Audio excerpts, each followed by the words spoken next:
کہ اللہ مسبب الاسباب ہے، وہ اسباب کا پابند نہیں ہے، وہ اسباب کا محتاج نہیں ہے، اسباب اس کے محتاج ہیں۔ اگر یہ یقین ہے تو اللہ پر ایمان ہے، یہ نہیں ہے تو تمہارا ایمان اسباب پر ہے، وسائل پر ہے، ذرائع پر ہے، مادیات پر ہے، اللہ پر نہیں۔ اس وقت کہاں راستہ تھا؟ کوئی راستہ تھا؟ سمندر ہے اور ادھر سے لشکر آ گیا ہے۔ کلا ان معی ربی سیہدین۔ اب دیکھیے ایمان کہہ دینا آسان ہے، ہوا معکم اینما کنتم، جہاں کہیں بھی تم ہوتے ہو اللہ تمہارے ساتھ ہوتا ہے، لیکن اس کا یقین قائم ہو جائے تو زمین و آسمان کا فرق واقع ہو جائے۔ یہی بات ہوئی حضور کے ساتھ۔ غار ہے، چھپے ہوئے ہیں محمد الرسول اللہ اور آپ کے وہ یار غار ابو بکر صدیق رضی اللہ تعالی عنہ۔ اقبال نے حضرت ابو بکر کی شان میں چند اشعار کہے صرف، لیکن واقعہ یہ ہے کہ بھاری بھاری نظموں پر اور قصیدوں پر بھاری ہے، طویل ترین نظمیں اور قصیدے ہوں ان پر بھاری ہے۔ ہمت ابو بکر کی ہمت جو ہے، کشت ملت را چو ابر، جیسے بارش سے کھیتی اپجتی ہے، ابو بکر کی ہمت اور عزیمت اس امت کو اسی طرح سینچنے والی ہے۔ ثانیے اسلام و غار و بدر و قبر، وہ دوسرے تھے اسلام میں، دوسرے پہلے کون تھے؟ انا اول المومنین، حضور فرماتے ہیں سب سے پہلا ایمان لانے والا میں، دوسرے ابو بکر۔ ویسے ہمارے ہاں یہ چلتا ہے اختلاف، حضرت علی پہلے ہیں کہ حضرت ابو بکر پہلے ہیں، لیکن اس میں بڑی خوبصورت تطبیق قائم کی ہے علماء نے اور بہت صحیح ہے۔ چار کے بارے میں فیصلہ ہی مت کرو کہ کون پہلے ہے، ان کی ایک عجیب تقسیم کر دی ہے۔ آزاد مردوں میں، بالغ مردوں میں سب سے پہلے ابو بکر، بچوں میں سب سے پہلے علی، خواتین میں سب سے پہلے خدیجہ، اور غلاموں میں سب سے پہلے زید ابن حارثہ۔ بڑی پیاری تقسیم ہے، یہ چاروں ہی پہلے ہیں، ہر ایک کے لیے اولیت ہے۔ اور واقعہ یہ ہے کہ اگر زمانی اعتبار سے تعین ہوگا تو پہلے خدیجۃ الکبریٰ آئیں گی رضی اللہ تعالی عنہ۔ کسی اور سے بات کرنے کی نوبت بعد میں آ سکتی ہے، پہلے تو اہلیہ محترمہ سے بات ہوئی، آتے ہی پہلی وحی ہوئی ہے، ابھی تبلیغ کا حکم نہیں تھا۔ کس کو بتایا واقعہ؟ ابھی اپنی نبوت کی تبلیغ کا تو حکم ہی نہیں آیا۔ واقعہ کس کا ہے؟ وہ خدیجہ کا ہے۔ جب کہا ہے کہ خشیت علی نفسی، مجھے اپنی جان کا اندیشہ ہے، تو کیا جواب دیا خدیجہ نے رضی اللہ تعالی عنہا؟ وہ صدیقۃ الکبریٰ ہے۔ صدیقات جو ہے خواتین، ان میں چوٹی پر خدیجۃ الکبریٰ ہے رضی اللہ تعالی عنہا، اور صدیق جو مرد ہیں ان میں صدیق اکبر ہے ابو بکر صدیق رضی اللہ تعالی عنہ، لیکن صدیقات میں چوٹی پر۔ جب حضور نے فرمایا خشیت علی نفسی، کیا فرمایا؟ کیا عرض کیا؟ کیسے تسلی دی؟ نہیں نہیں، اللہ آپ کو ضائع نہیں کرے گا، آپ غریبوں کے ہمدرد ہیں، آپ مساکین کے تکالیف رفع کرنے والے ہیں، آپ بیواؤں کی سرپرستی کرتے ہیں، آپ مسافروں کی خدمت کرتے ہیں، اللہ آپ کو ضائع نہیں کرے گا۔ یہ یقین ہے اس خاتون کے اندر۔ خیر وہ ایک علیحدہ بات ہو جائے گی۔ میرے دل پر حضرت خدیجہ رضی اللہ تعالیٰ عنہ کی شخصیت کا بڑا گہرا نقش ہے، جو وہ کوئی اور ہی وقت اور موقع ہوا تو بیان ہوگا۔ بہرحال اقبال نے ایک مصرے میں جو چار اولیتیں جمع کر دی ہیں، ہمتیں کشت امت را چو ابر، ثانی اسلام و غار و بدر و قبر۔ اسلام میں حضور کے بعد پہلے کون؟ ابو بکر۔ غار میں حضور کے ساتھ کون؟ ابو بکر۔ بدر کی رات اللہ کا رسول سر بسجود، وہ جھاڑ، وہ گھاس پھوس کی جو جھوپڑی بنائی گئی تھی، اور وہاں تلوار ننگی لے کر پہرا دینے والا کون؟ ابو بکر۔ اور اس حجرہ عائشہ میں محمد کے بعد سب سے پہلے دفن ہونے والا کون؟ ابو بکر رضی اللہ تعالی عنہ وصلی اللہ علیہ وسلم۔ وہ جو معاملہ میں سنا رہا تھا غار ثور کا، حضرت ابو بکر بھی حضور کے خیال سے لرز گئے ہیں. آپ کو یاد ہوگا کہ جا کر پہلے تمام جتنے سوراخ تھے انہیں بند کیا ہے. ایک سوراخ رہ گیا تھا جس کو بند کرنے کے لیے کوئی کپڑا نہیں تھا. وہاں اپنی ایڑی رکھی ہے. تب کہا ہے حضور سے تشریف لائیے, اور اپنے زانو پر حضور کو لٹایا ہے.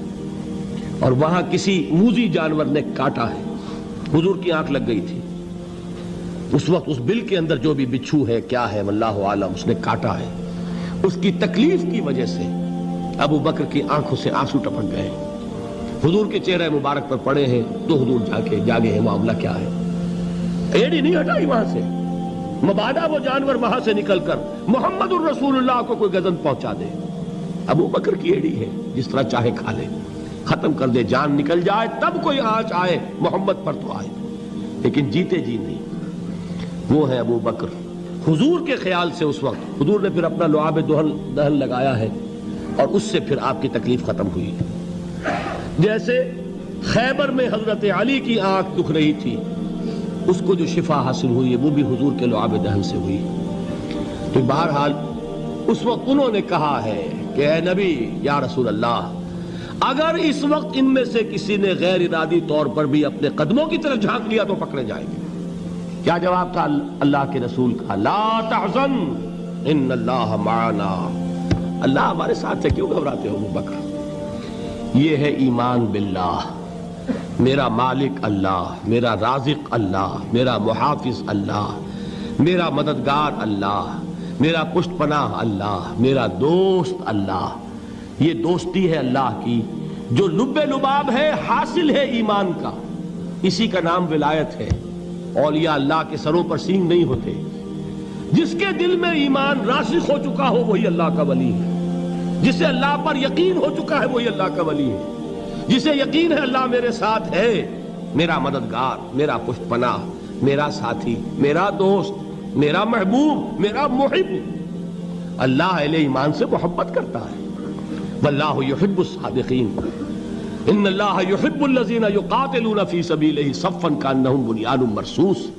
اللہ محبت کرنے والا, اہل ایمان محبوب, اور اہل ایمان محبت کرنے والے اللہ محبوب. والذین آمنوا اشد حبا للہ. آپ تصور کیجئے جسے یہ رشتہ ایمان یا رشتہ ولایت حاصل ہو جائے, الا ان اولیاء اللہ لا خوف علیہم ولا هم یحزنون.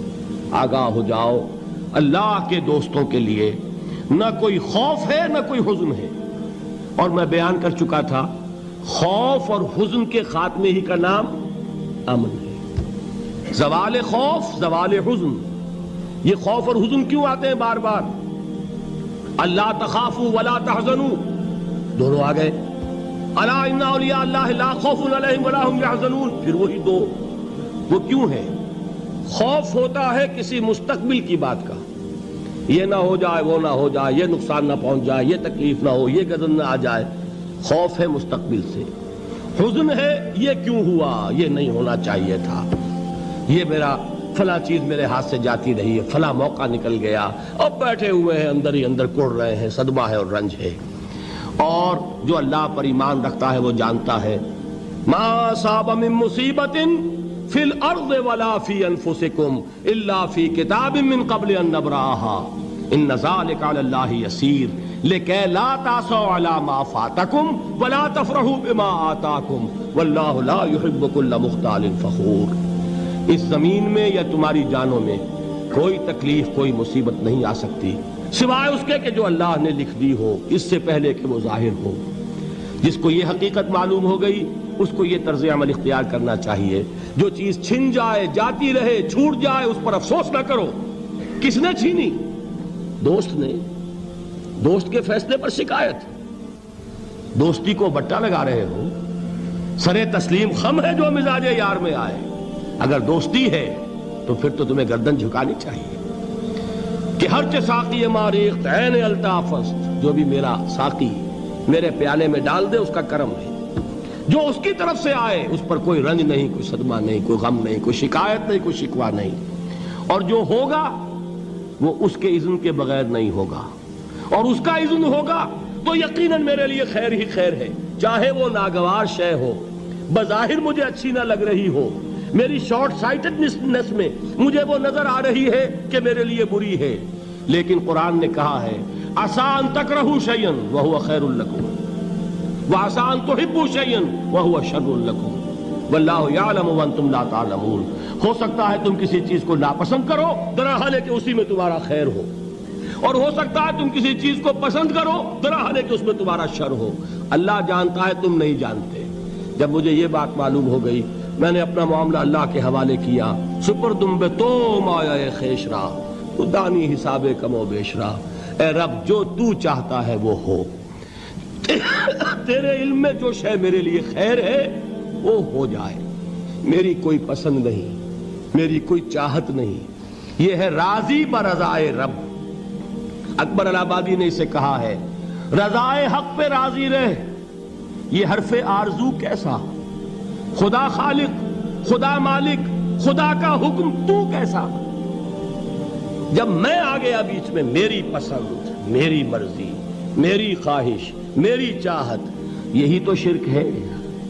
ما شاء اللہ کان وما لم یشاء لم یکن، جو اللہ نے چاہا وہ ہوا، جو اس نے نہیں چاہا نہیں ہوا، اختیار اس کا ہے، میرا تو نہیں۔ رضائے حق پہ راضی رہے، یہ حرف آرزو کیسا، خدا خالق، خدا مالک، خدا کا حکم تو کیسا۔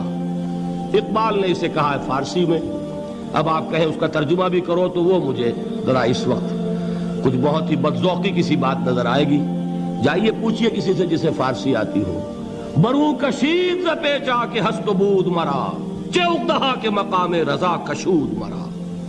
مجھے تو تمام پیچ و خم سے نکال دیا اس مقام رضا نے، میں راضی برضائے رب ہوں، جو فیصلہ اس کا میں اس پر راضی۔ تو کہاں کا حزن اور کس کا خوف، یہی زوال حزن اور زوال خوف، یہی ہے امن، یہ نتیجہ ہے ایمان کا۔ تو جان لیجئے یہ ہے لب لباب، یہ ہے حاصل ایمان کا، یہ ہے تو ایمان ہے، یہ نہیں ہے تو ایمان نہیں ہے۔